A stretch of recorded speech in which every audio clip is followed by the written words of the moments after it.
Emperor Hirohito, accepting the Potsdam Declaration, radio broadcast.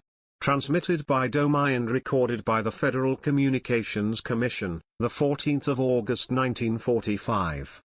To our good and loyal subjects, after pondering deeply the general trends of the world and the actual conditions obtaining in our empire today, we have decided to effect a settlement of the present situation by resorting to an extraordinary measure. We have ordered our government to communicate to the governments of the United States, Great Britain, China and the Soviet Union that our empire accepts the provisions of their joint declaration. To strive for the common prosperity and happiness of all nations as well as the security and well-being of our subjects is the solemn obligation which has been handed down by our imperial ancestors and which we lay close to the heart. Indeed, we declared war on America and Britain out of our sincere desire to ensure Japan's self-preservation and the stabilization of East Asia, it being far from our thought either to infringe upon the sovereignty of other nations or to embark upon territorial aggrandizement. But now the war has lasted for nearly 4 years.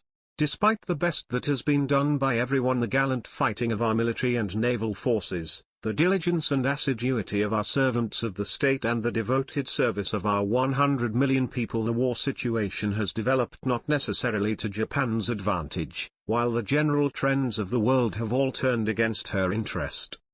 Moreover, the enemy has begun to employ a new and most cruel bomb, the power of which to do damage is, indeed, incalculable, taking the toll of many innocent lives. Should we continue to fight, it would not only result in an ultimate collapse and obliteration of the Japanese nation, but also it would lead to the total extinction of human civilization. Such being the case, how are we to save the millions of our subjects, nor to atone ourselves before the hallowed spirits of our imperial ancestors? This is the reason why we have ordered the acceptance of the provisions of the Joint Declaration of the Powers. We cannot but express the deepest sense of regret to our allied nations of East Asia, who have consistently cooperated with the Empire toward the emancipation of East Asia. The thought of those officers and men as well as others who have fallen in the fields of battle, those who died at their posts of duty, or those who met death, otherwise, and all their bereaved families, pains our heart night and day. The welfare of the wounded and the war sufferers and of those who lost their homes and livelihood is the object of our profound solicitude.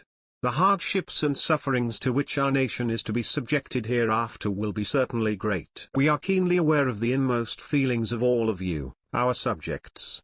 However, it is according to the dictates of time and fate that we have resolved to pave the way for a grand peace for all the generations to come by enduring the unavoidable, and suffering what is unsufferable.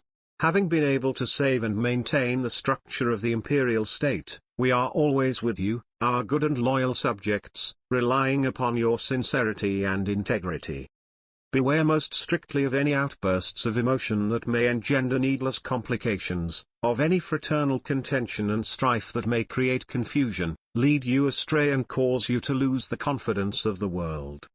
Let the entire nation continue as one family from generation to generation, ever firm in its faith of the imperishableness of its divine land, and mindful of its heavy burden of responsibilities, and the long road before it. Unite your total strength to be devoted to the construction for the future. Cultivate the ways of rectitude, nobility of spirit, and work with resolution so that you may enhance the innate glory of the imperial state and keep pace with the progress of the world.